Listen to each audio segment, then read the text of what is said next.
It is time to answer the biggest questions surrounding the San Francisco 49ers as they head into training camp.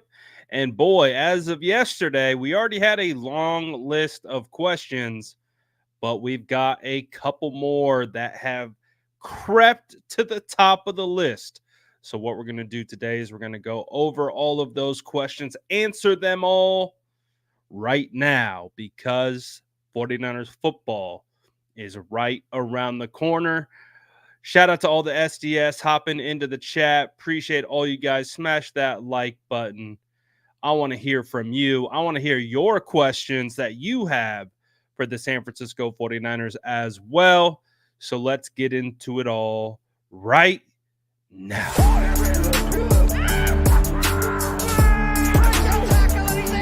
Smash that like button if you haven't already. Love to see it.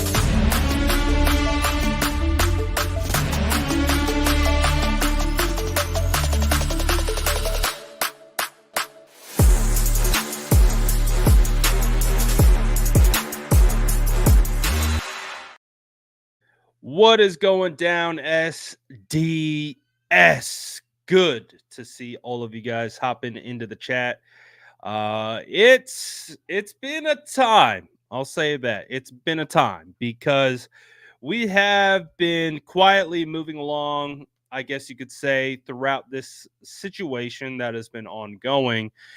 But things were starting to tip towards, hey, it's time to focus on training camp. There's a lot of things that we can discuss about this entire team. A lot of questions.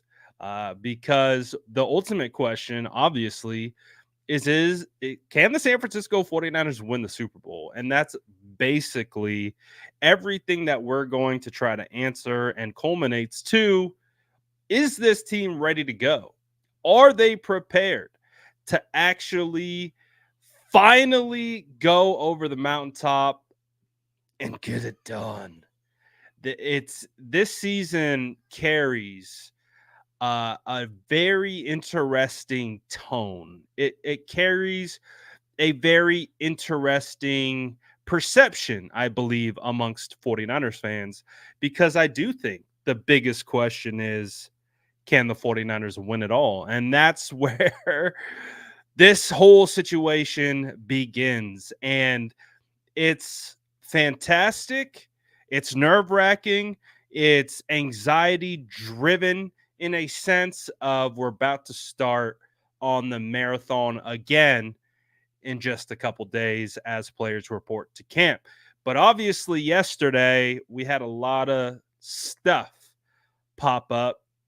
And I think one of those, the first like individual roster questions that we will be talking about and answering is the state of the wide receiver room and who will emerge, because there are a lot of new faces, old faces, and faces that do we know if they're going to be there? Are they going to be there for the long run? Because obviously Brandon Aiyuk requests a trade yesterday. That has been the number one story in the NFL right now. And obviously today, what we have gotten is we've gotten a lot of people's reactions to it and all those different types of things. But what does this mean for training camp? Does that mean Brandon Aiyuk is going to be a holdout in training camp? If so, that could be a good thing for some other wide receivers on the back end of the roster trying to scrap and claw their way onto the final 53-man roster. I did an way too early 53-man roster projection. Oh, geez. Was it like, I think it was after the draft, pretty recently after the draft. And listen, when you're looking at the 90-man roster and how it currently sits, there are some log jams at some certain positions. And you look at the wide receiver room, obviously we were thinking that it was going to be Brandon Ayuk, Debo Samuel, and Jawan Jennings as the big three heading into this training camp. But with Brandon Ayuk requesting a trade, we don't know what his presence will be. Debo Samuel looks completely locked in. I think Debo Samuel is bound to have a massive year. I like to weave in fantasy stuff where I can. I am buying Debo Samuel stock wherever I can because his likely ADP average draft position will be somewhat low. You might be able to get Debo Samuel as a wide receiver 3 or a flex player in these upcoming drafts. I'm buying. I am at that value. I think Debo Samuel's going crazy. I think you can see it in his preparation, how hard he is working. I don't think it's for show. I don't think it's for social media clout. I don't think it's for any of that. I think Debo Samuel is determined. I think this is a contract year for him. And I think Debo Samuel is going to go crazy. And obviously, Jawan Jennings got the payday.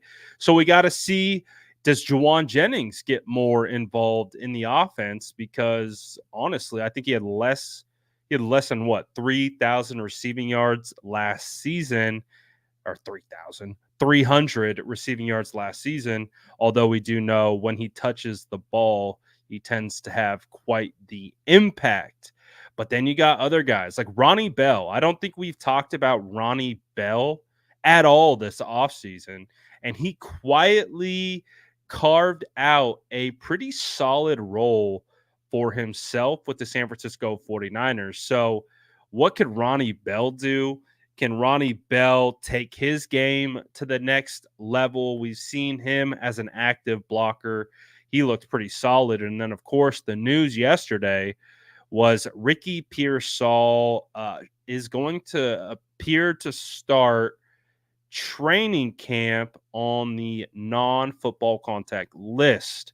So it's an interesting situation because no information has been provided about the context of this particular injury.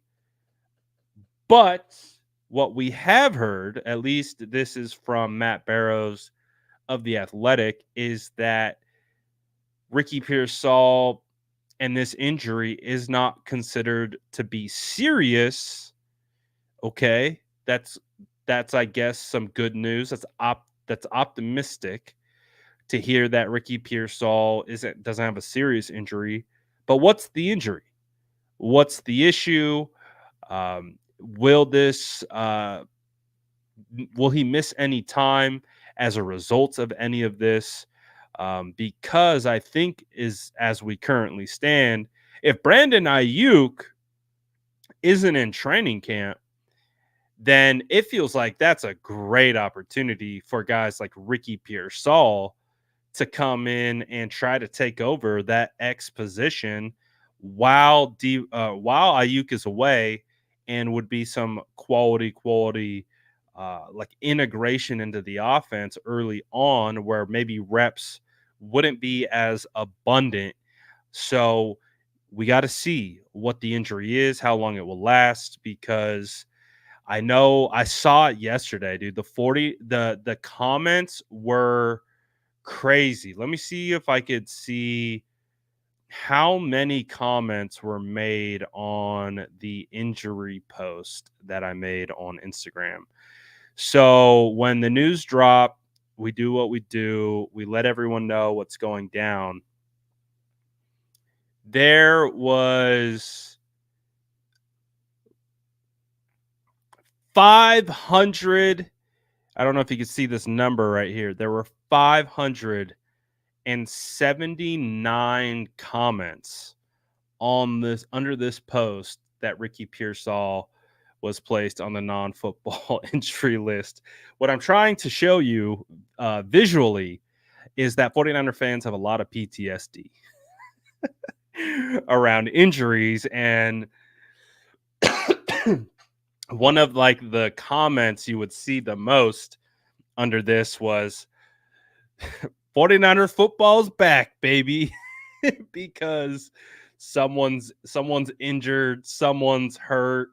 We got the 49ers, one of their top players requesting a trade in the same day that we find out the first round draft pick has a mystery injury. So again, it's just par for the course. Just it's a reminder. It is kind of true though. It's like, all right, yeah, we're getting injury announcements. That does mean 49ers football is back. So um that's obviously that's one of the questions that we are going to be looking for is who's out there on the field for the San Francisco 49ers at the start of training camp. Is Aiyuk going to be available? Is Pearsall going to be available?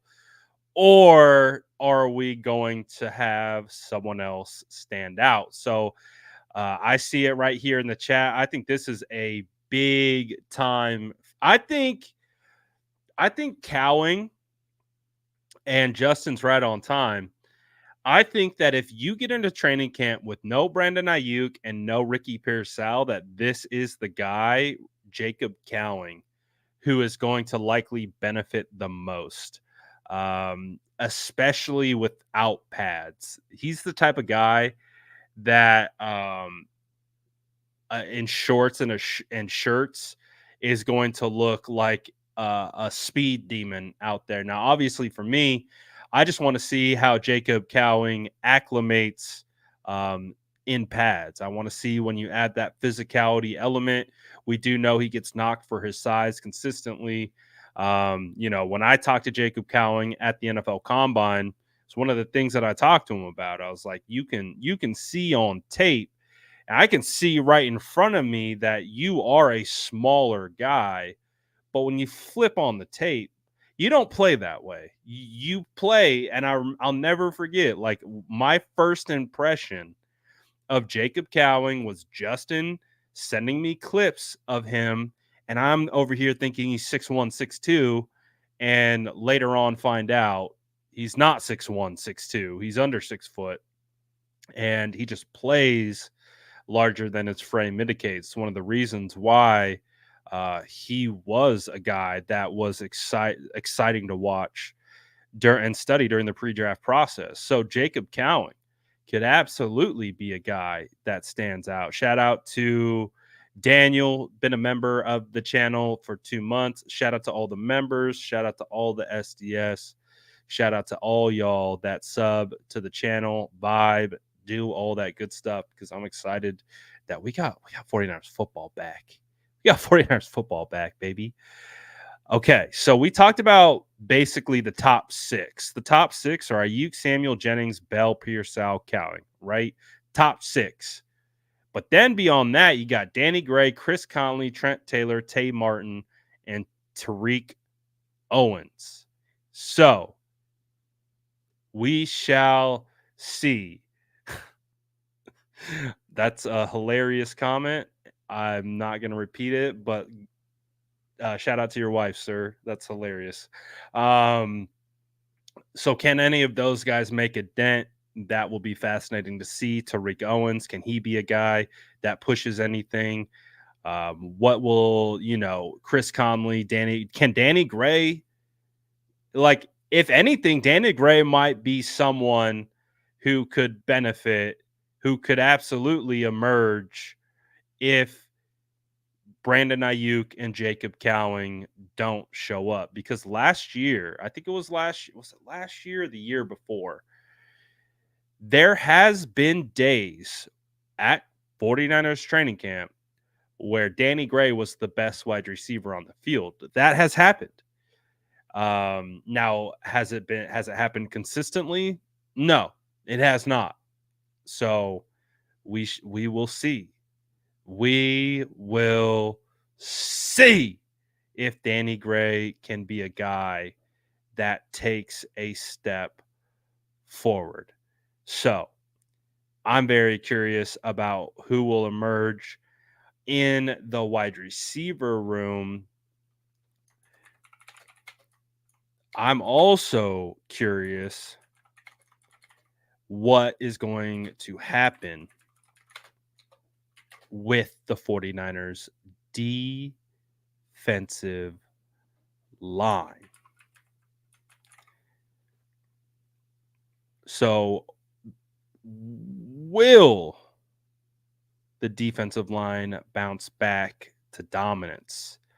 I think I think over the last couple years we have been conditioned, and rightfully so, to believe that the defensive line was probably one of the strongest units of the entire team.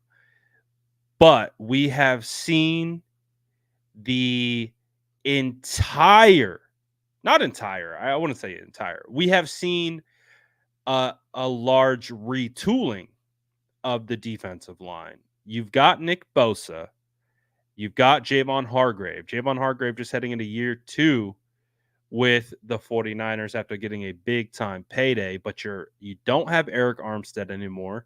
There's no Cleveland Farrell. Obviously, Chase Young signed with the Saints. What are you going to do? Is Leonard Floyd, Malik Collins, Jordan Elliott, Yetur Gross Matos, young players like Robert Beal? Can Drake Jackson bounce back? Kalia Davis? There's so many options on that defensive line that are, as of right now, a bit of an unknown. Now, on paper, it doesn't look too bad, but I am very curious to see, can this defensive line get back to being the defensive line that we have all come to expect from the San Francisco 49ers and being that unit that anchors the entire defense. So that's what I'm really looking forward to. I'm very curious to see what Yetur Gross Matos is going to do, and honestly, Malik Collins. And from what I've seen and learned more about Malik Collins throughout this offseason process, he seems very active and can be a definitely a force as a pass rusher. So will the 49ers bounce back to dominance? I think so. I think the combination of Leonard Floyd and Nick Bosa has been something that we have been missing since D Ford got injured. And if you know me and you know about kind of my affinity with a certain type of pass rusher, you will know that Leonard Floyd actually does fit the role and mold of what I have been looking for on the opposite side of Nick Bosa. So I think that of speed and power together will be a great, great situation for the pass rush. And then that will get more one on one opportunities with guys like Javon Hargrave, Malik Collins, anyone who's playing and rushing from the interior defensive line, I think can absolutely take a step forward. So, defensive line, huge, huge, huge, huge emphasis during training camp. And to kind of stick in the trenches, I want to see and hear from you guys on this particular one, because this has been probably the one of the biggest roster questions that we have had since the Super Bowl ended, because it all correlates and comes back to who is going to be protecting Brock Purdy. So I'm curious who you believe will be the starting five on the 49ers offensive line heading into this season. Now, as it's currently slated, I would say that the starting offensive line on paper is Trent Williams, Aaron Banks, Jake Brendel, Jonathan Feliciano, and Colton McKivitz. But Will that be the starting five offensive linemen to start week one? Will that be the starting offensive lineman or offensive line when week 18 rolls around? Obviously, the 49ers invested a third round draft pick in Dominic Pooney. He has been, from what we heard from training camp, sounded like he was repping at right guard. You had Jake Brendel out due to knee tendonitis with OTAs and mandatory minicamp, which meant Jonathan Feliciano was your center. So I'm very curious to see what that offensive line will ultimately look like. We got a projection in the chat. Trent Banks, Feliciano at center, Pooney at right guard, and McKivitz holding it down at right tackle. I think that is a definite possible outcome, especially if Jake Brendel can't get healthy. And so we'll have to. I'm fascinated. I can't wait to get my eyes on the trenches and see what they have cooking on that O line because I've thought many times heading into a 49ers training camp that I knew or had an idea of what the 49ers would be doing, and they've done something completely different.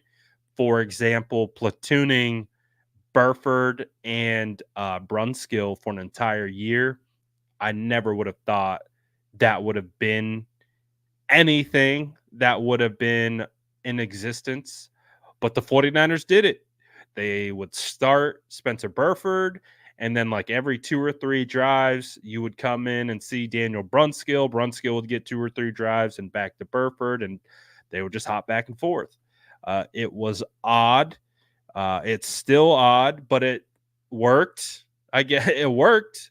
They were able to win games and find success. I guess, but I'm not sure I want to see any more platooning on the offensive line.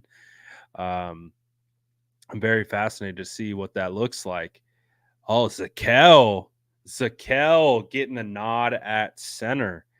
Um, that's an interesting one. I like that. Now we haven't seen a whole lot from Nick Zakel. Like I think he tore his pectoral. I think that's what it was. He tore his pec. He tore something, and he was out for the season last year.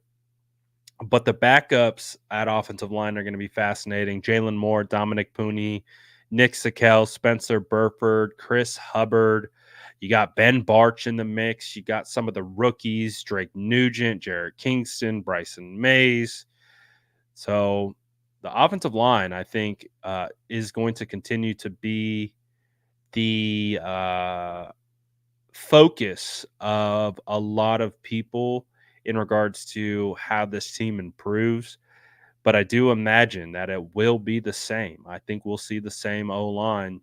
And the only reason that would change is that we got some injuries. So, and knock on wood, we don't want any offensive line injuries at all during the season. So that would not be good. The thing that I've been banging the table for, I need offensive line continuity. That's what I need. I need offensive line continuity. I need the same 5 guys for 18 games, or not 18 games yet, 17 games. That's what I'm looking for. So I think that will be the situation moving forward. I like this public service announcement. The the Netflix show Quad Squad is not about Purdy Bosa. So what questions do you guys have? So I spent the majority of this show talking about the trenches because I'm old school offensive lineman that completely and fully believes with everything in my being that the game is won and lost in the trenches up front. So, of course, that is always going to be one of my major emphasize, whatever.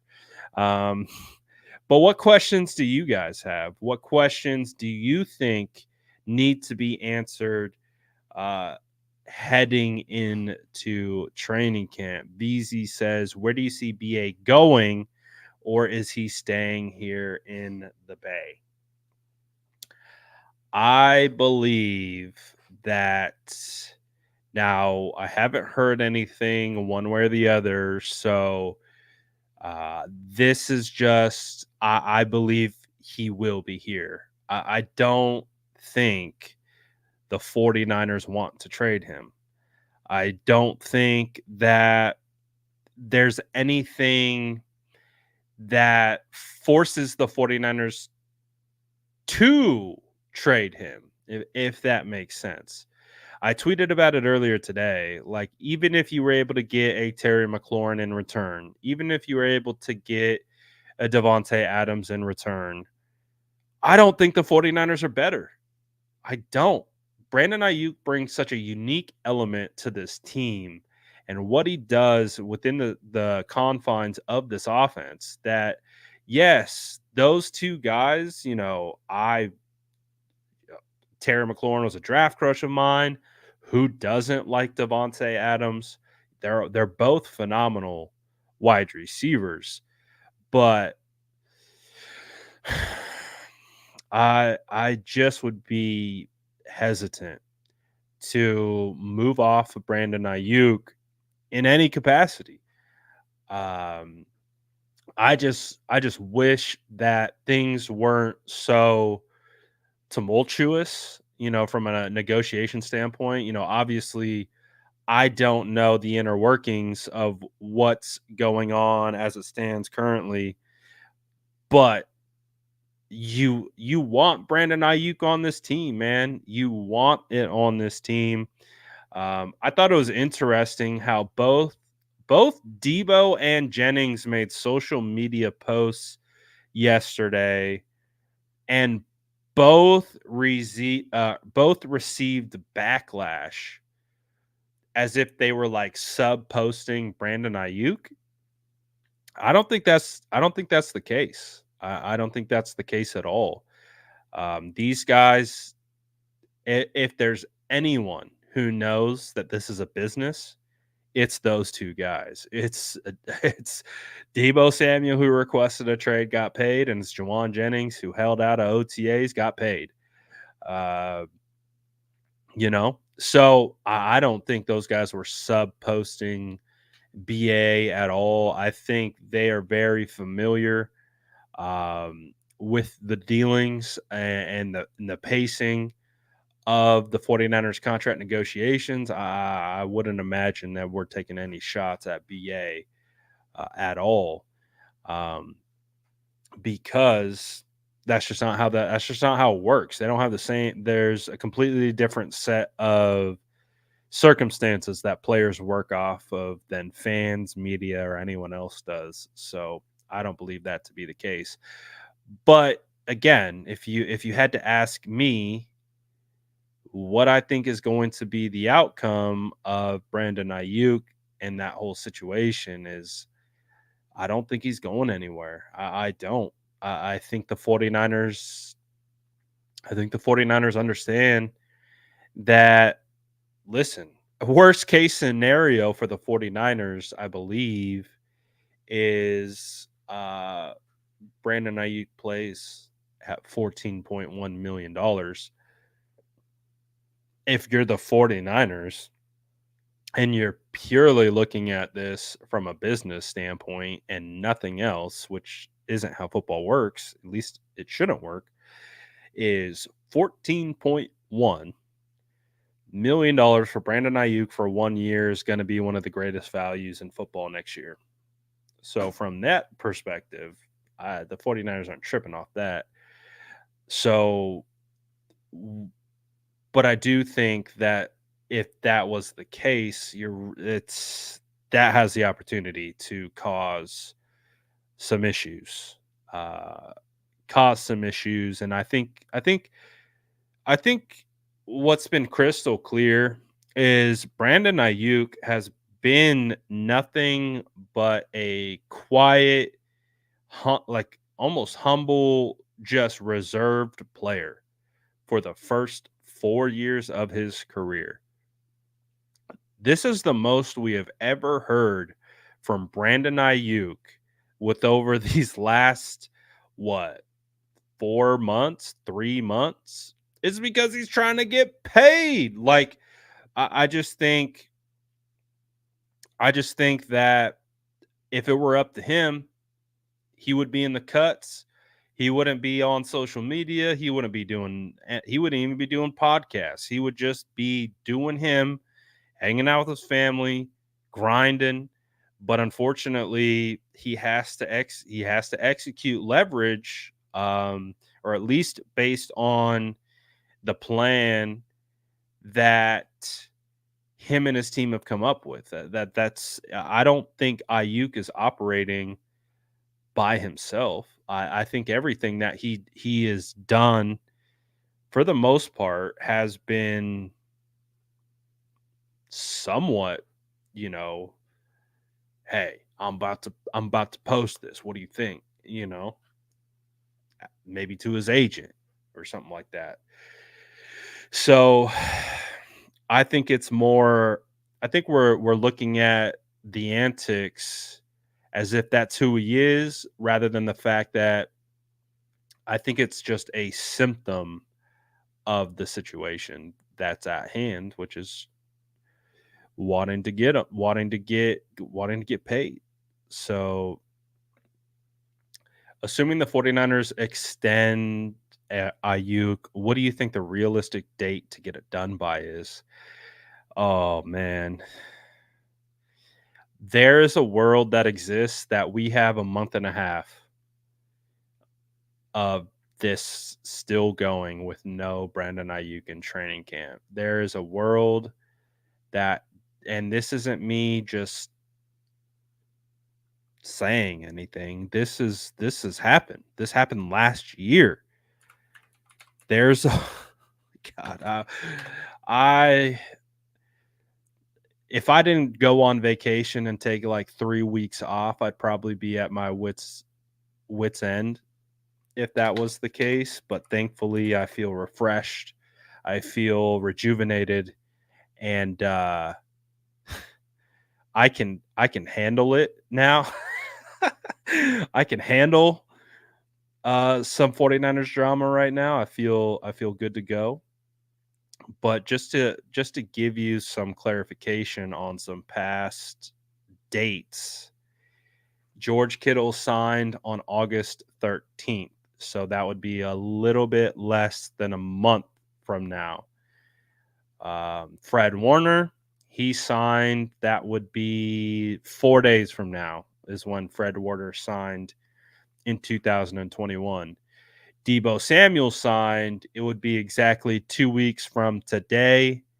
And then Nick Bosa went all the way through August unpaid.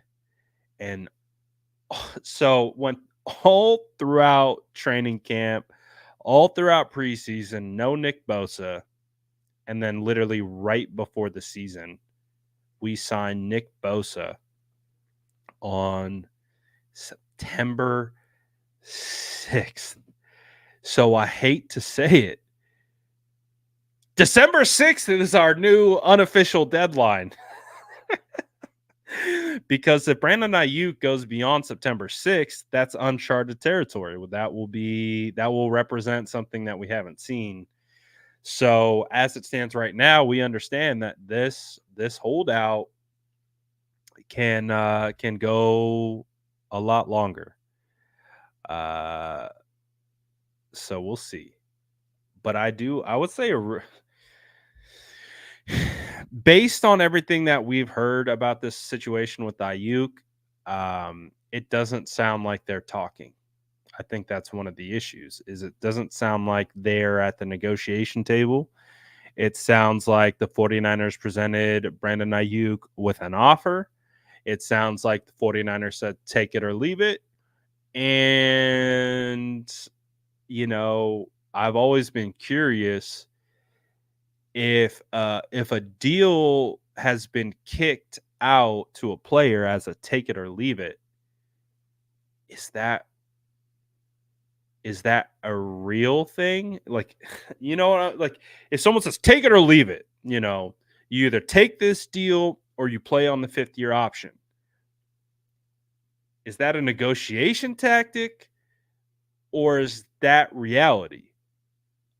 I'm interested in that because the way it's playing out, and I think with the more time that goes by, it's definitely starting to feel like a reality.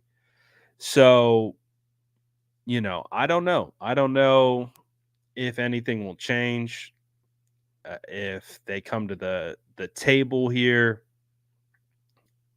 I, man, I hope we get this figured out, but it doesn't feel like it's going to happen anytime soon. So there's some time on our hands that we got to figure some stuff out. So we'll we'll we'll see. We'll see. Let's see. Looking at a couple questions in the chat. Uh, I did. I missed it. I saw it from afar, but I did appreciate it. Vishal says, Brad, is Eli Mitchell secure for running back number 2, or is that changing with Garendo in the mix with Mason? So I don't know. I saw conflicting reports out of OTAs where I saw one where it looked like, I forget who, but someone was saying Jordan Mason was working ahead of Elijah Mitchell. Then I saw someone else say Elijah Mitchell is solidified as number 2. So again, that's why I can't wait to get to training camp so I can just look, and I'm so confident in my eyes that like that's what I'm looking forward to the most, is I'm just looking forward to get eyes on. That's it. It's really hard for me not getting eyes on because you just never know, right? You never know. And I just, this will be my fourth training camp that I cover. I'll be covering every practice that is available, that is open, and I feel I have a very strong track record of being able to not only report but evaluate what is happening from the proper context. So I would say that Elijah Mitchell is heading into training camp secure, but I feel like we find ourselves in a situation where I like Elijah Mitchell. I think Elijah Mitchell is a really quality running back and deserving of being the running back too. But I also wouldn't mind the idea of RB2 being for up for competition. Let Jordan Mason get a crack at it. Just open it. Open it up. Let Jordan Mason get a crack. Let Cody Schrader get a crack. Let Patrick Taylor get a crack. Garendo get a crack. Listen, man, the 49ers, I think, are potentially in a position, and I'm not just trade someone away because I feel like it kind of a guy. Like if I'm gonna talk about a potential trade of the future, it's because I see a path forward where the 49ers can obtain value via trade and still be good with whatever players they have remaining. And when you look at the running back room and you look at Elijah Mitchell, who's going to be a free agent at the end of the year, and you look at where he was drafted, he's a sixth-round draft pick. He's got production under his belt. He's got 1,000-yard rushing season as a rookie. He's had success. He had a, rushing touchdown in the NFC Championship game. Like you could sell someone on, well, we have Christian McCaffrey. Like that's why we never use Elijah Mitchell. But if you could see early on, there's enough tape on Elijah Mitchell that you could potentially sell him to someone, and not only sell him to someone, but sell him to someone who's been on the 49ers staff before. D'Amico Ryans knows Elijah Mitchell. Um, we saw Mike McDaniel trade for Jeff Wilson. They gave a 5th-round pick for Jeff Wilson. And Jeff Wilson was an undrafted free agent. So that's a phenomenal return on investment right there. So if you get into training camp and you realize, okay, Isaac Arendo, dog, Jordan Mason, we already knows a dog, but takes a step further. And then you got a guy like Cody Schrader, where you're like, oh, Cody Schrader. Dude, I had like a realization watching Cody Schrader work out. I'm like, this dude moves just like Blake Corum. I think the 49ers got, and this is no disrespect to Cody Schrader at all. It's just based on draft status. The 49ers got a poor man Blake Corum. The and I hate saying it like that because it sounds like Cody Schrader's less than. But of course, Blake Corum, I believe, was a 3rd-round draft pick. Cody Schrader was undrafted free agent. But they look, to me, they move very, very similar. Now, I had tweeted out on my main page that I'm like, am I tripping? Or does Blake Corum and Cody Schrader have very similar running styles? Some people agreed, some people disagreed. But honestly, when I look at Cody Schrader move, he moves just like Blake Corum to me. And when you look at their measurables, Blake Corum and Cody Schrader, both 5. Blake Corum and Cody Schrader, both about 205 pounds. Blake Corum and Cody Schrader literally almost have same measurables and even testing numbers. What I thought was interesting is Blake Corum had the better 40 time, but Cody Schrader had the better 10-yard split. And I was like, "Oh, okay." So, I don't know. I'm not going to sit here and tell you that I studied Blake Corum. I didn't. I watched a lot of Michigan because I was watching their offensive line. I watched Blake Corum work out at the combine in person. Blake Corum stood out to me, and his movement abilities stood out to me at the NFL combine. And I'm like, I think they look similar. I do. I mean, oh, Corum moves pretty, or not Corum, but Cody Schrader moves like that little sidestep right here, the little he runs with great balance. He really does. And again, I just kind of put this tweet out because it was something I was thinking about. I was like, yeah, they look similar.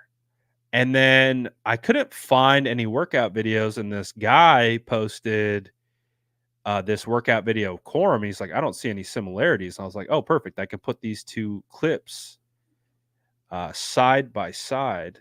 Let me get this in a better viewing situation. Oh, come on. And when you look at them side by side, I'm like, they look a little similar. Let me make it a lot bigger so you can see.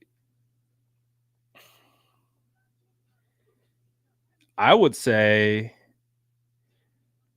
my evaluation of this particular drill, it's the closest drill that I could see that looks similar.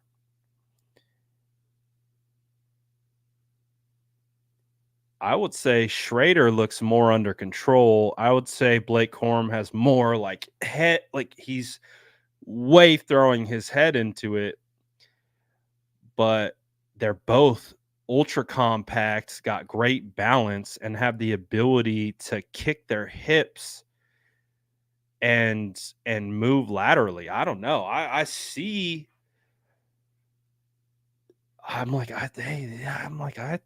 I think they look similar to me. Doesn't mean they're the same player. Doesn't mean they're the same person. But when it comes to running styles, it looks similar. I don't know. I don't know if it's the same. I think Blake Corum definitely has like this he has this violence to his running. Like, and again, I think that's why you could see his head like going all over the place in that particular drill. But if Cody Schrader comes in and proves that he is like a Jordan Mason, remember, guys, the 49ers the 49ers moved off two third round running backs in favor of undrafted free agent Jordan Mason. So I don't want to hear like I see a lot of people, oh, you hyping up mid. It's like, bro, how many times do we come across a player that wasn't supposed to be what they were, or they were labeled a certain way and they completely smashed through expectations, i.e., Brock Purdy, i.e., George Kittle, i.e., Fred Warner, i.e., Talanoa Hufanga, i.e., Deommodore Lenoir, i.e., literally half our freaking roster. So I don't want to hear it. Just because you guys don't know what the hell you're looking at doesn't mean I'm going to stop doing me, baby. And so when I look at Cody Schrader, I look at a guy who could make this an interesting dilemma. So we'll see. We'll see what happens. Uh, yeah, I saw that. Cody Schrader got drafted in the second round today by the UFL. Um, I think it. I think it kind of operates like the Canadian League, where you draft their rights, but that doesn't mean they're coming to play for you. But if they decide to play in that league, they already got a team. So I think when you look at the players that the UFL has been drafting, they are guys that might not make a 53-man roster. So then those players have the opportunity maybe to then, and it's a spring league. So let's say Cody Schrader, who's drafted in the second round, I believe, of the UFL draft, doesn't make the final 53. He's on the practice squad next season. I I don't know how it works, but I would think that he could have the opportunity to go play and get reps in the UFL for the team that drafted him and then come back to the 49ers. I don't know how that works. I think that would be fantastic if that's how it works. It would basically be like a minor system for the NFL, which I think they desperately need. I think they need there are so many good players that fall through the cracks just because they don't get opportunities, that I think that's how it should work. Um, these are the other players that got drafted. Mordecai was drafted, I think, in the ninth round. Mays was in the ninth. Anderson was in the third. I do think it is interesting, though, based on how the UFL valued these players, right? Like Schrader was a second and Anderson was a third, whereas Mordecai was a ninth, Mays was a ninth. So that tells you that UFL evaluators evaluate Schrader and Anderson somewhat highly, right? I don't know what pool they're drafting from, but it's going to be fascinating though to see how that running back room comes together. Sam says CMC, Mason, Garendo, Schrader. This could be the room. I could see this. I could see this. I'm not ready to project it yet, but I could absolutely see that being a situation where if someone comes to the 49ers and they say, "Oh, we got a third round pick for Elijah Mitchell," I think they hit. They're like, "Yep, yep, yep. Give us that third.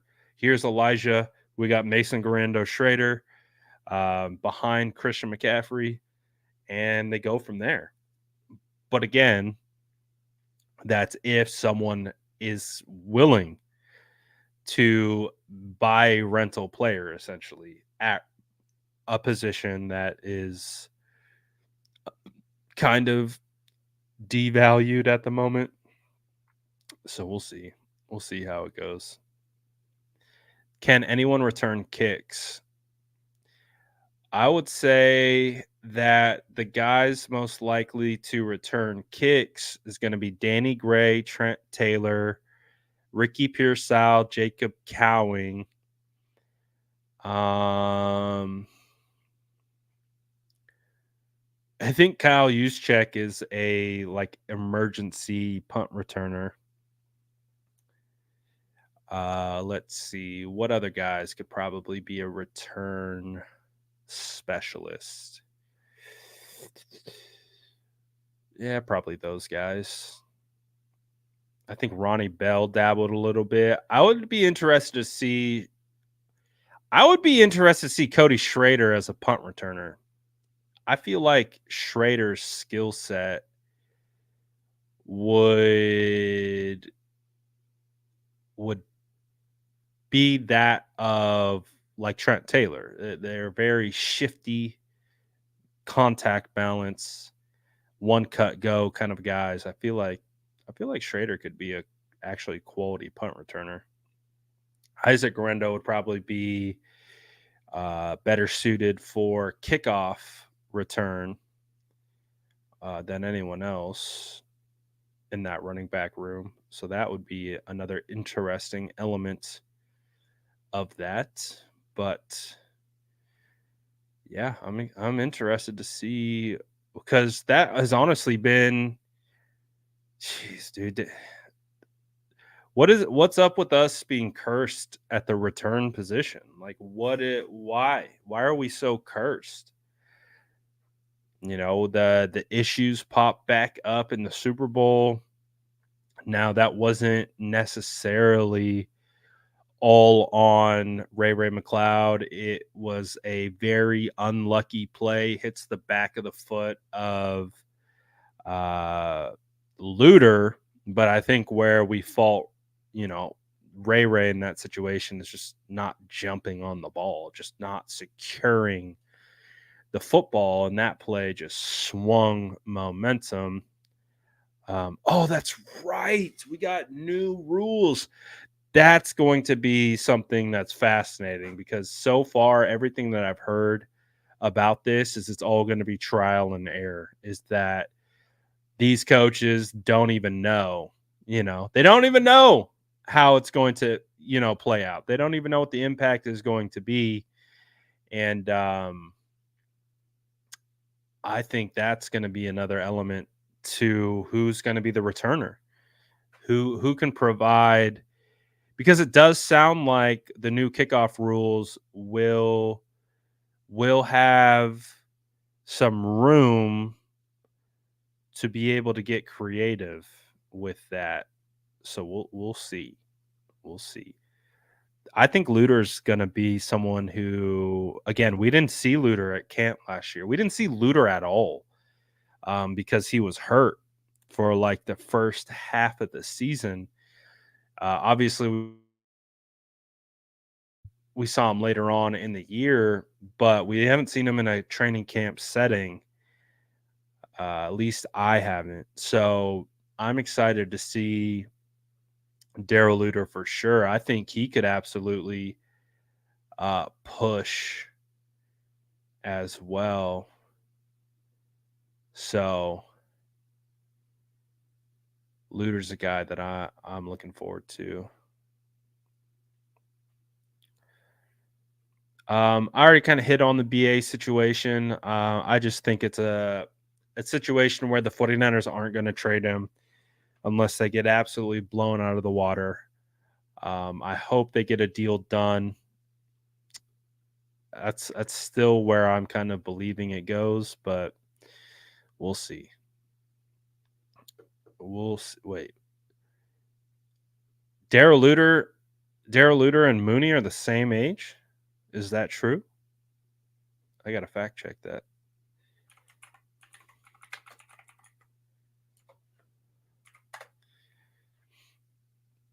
So he was fifth round pick last year. Oh no, he's 24. So Luter's 24. There's no way Ward is 24. Charvarius is 28. Oh, Isaac. Got it. Yadam. I think the wide receiver 3 battle is going to be great. Isaac Yadam, Renardo Green, and Daryl Luter Jr. Those to me are the 3 guys that will be competing for that cornerback 3 spot. The BA situation is beginning to feel like irritable is that irritable bowel syndrome situation at this point. Uh yeah, yeah. I don't think that's unfair to say. I would love to know what goes on in the mind of, like, I don't know. I would just love to be a fly in the wall in those meetings, like on the 49ers executive side. I feel like the player side is pretty straightforward. The player believes they're valued at X, and that's what they're trying to obtain. They're trying to obtain a certain year length. Guaranteed money is always going to be probably the highest priority. And then for, you know, I think for external, the external thing is getting the YPA higher. So from a player perspective, it seems pretty cut and dry what they're looking for in that particular sense. I've always been curious, like what are the 49ers in meetings like? What are they sitting down and saying? Like, what are they sitting down and mapping out? What does that look like? How does that, like, how do they make it make sense to them? Like, how do they say, you know what, we're okay if X superstar doesn't show up to training camp? How do you come to that conclusion? How do you come to that, where you're like, I don't know, where you're like, I don't know, that, like, that's I would love to just be able to fly on the wall. Back when I had a real job and wasn't working in the toy department, I was a part of a lot of contract negotiations and a lot of deals and a lot of those things. And I was also a project manager, so I dealt a lot with schedules and building out a lot of different plans. So I try to rationalize it from that particular perspective that I have, and I'm just like, I have a hard time.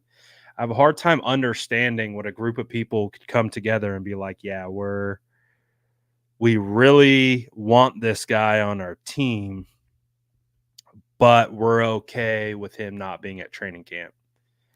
Um, yeah, now I'm a pro yapper. That's all I do is I just yap. I yap away.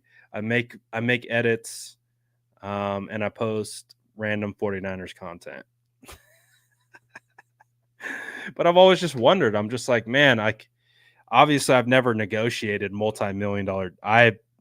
Negotiated pretty high figure deals with pretty high end companies that you all know of, but I'm just like, oh, what are they? What's the SOP? What's the standard operating procedure? What do they feel like?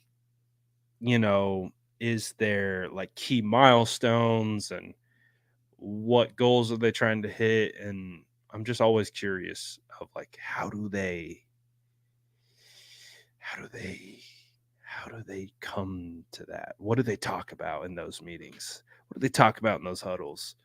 Um, I don't know. I'm just curious. Just curious. I think a lot of fans are kind of like curious as well. But there's always been something I've been very curious of. Is just how does the logistics come together for getting a player paid, and what are they okay with? What are they not okay with? And how that just all works. Obviously, they have a method to the madness. It's something that they have a track record of executing. So they seem to like to do it that way. But like someone asked me yesterday, what would I have done if I was the general manager in the situation? Is I would have tried to pay Brandon Ayuk in season. I would have tried to get ahead of the market.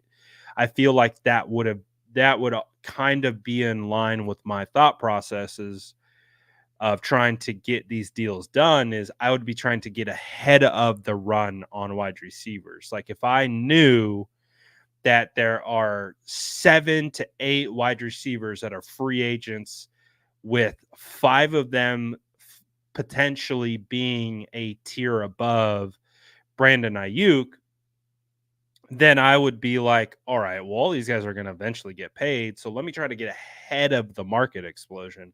Let me try to get ahead of, you know, these guys getting cashed out so that instead of our group having to measure and react to the market, we're proactive to the market. So we're setting the number ourselves. I don't know. And again, I'm not in their shoes. There's obviously a lot of different other things that they have to, I guess, quantify.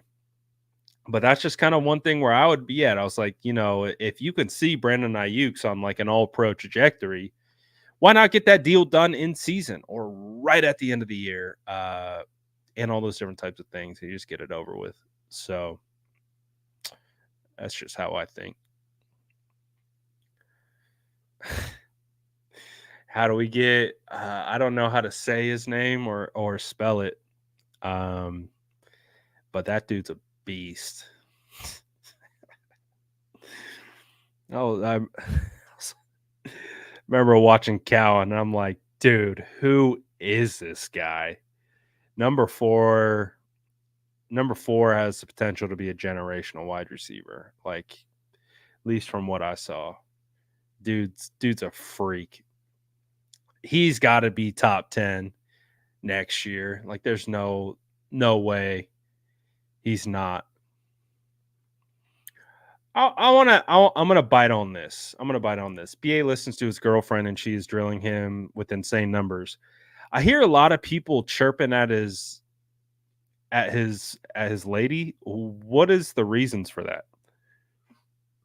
I'm just curious because I saw some people over the last like 24 hours chirping his lady, and I'm like, why is she getting chirped? I remember the video that she said that we don't know if we're going to be back at Levi's. I remember that. I honestly don't have too much of an issue with that. I understand the drama that can be caused from something like that, but I guess I don't know. I just see a lot of people taking shots at his girl, and I'm just like, what did she do? Did I miss something? I don't know. Bottom line is, can we get this deal done with? Can we put this? Can we? Can we just? Can we just get this over with? Like, I'm tired, man. I'm refreshed, but I'm tired at the same time. But again, the 49ers, man, they've had a method to their madness. And, whether it's keeping Jimmy Garoppolo, whether it was they got a method. They got a method to the madness. And hey, maybe they're thinking they're playing chess, we're playing checkers. I don't know. I try my best to put myself in a chess player's shoes, and try to think of how you could think of not only this year but next year, and then the following moves that correlate to it, and those other things. But it just feels like I see the 49ers going through these similar things over and over again, and I don't see that with other teams. But it also could just be I'm not as close to other teams. So I don't know. Would love to get this thing put to bed, figured out. But again, it's going to continue to be the number one story in the NFL. It's not going anywhere. It's not going anywhere. So will the 49ers bend the knee to Aiyuk's trade request, or do they play legitimate hardball and say, we're not doing anything, you got to play on the 5th-year option, and we're not trading you? So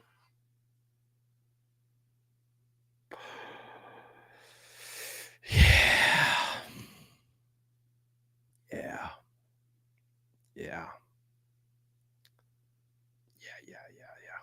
So we'll see.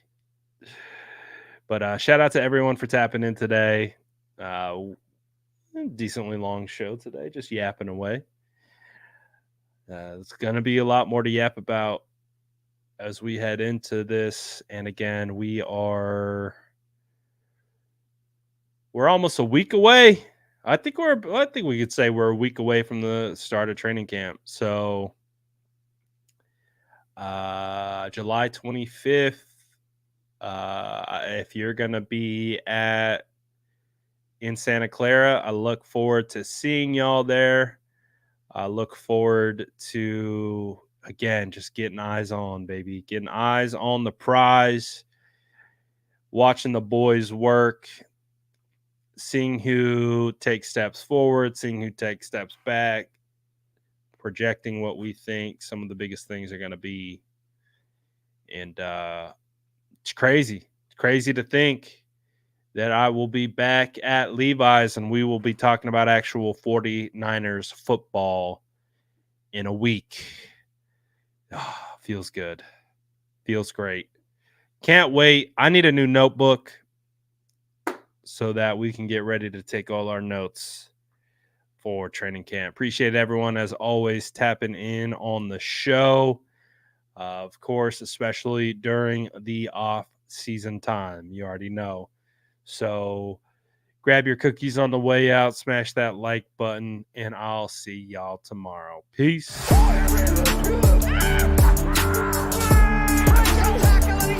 Smash that like button if you haven't already. Love to see you.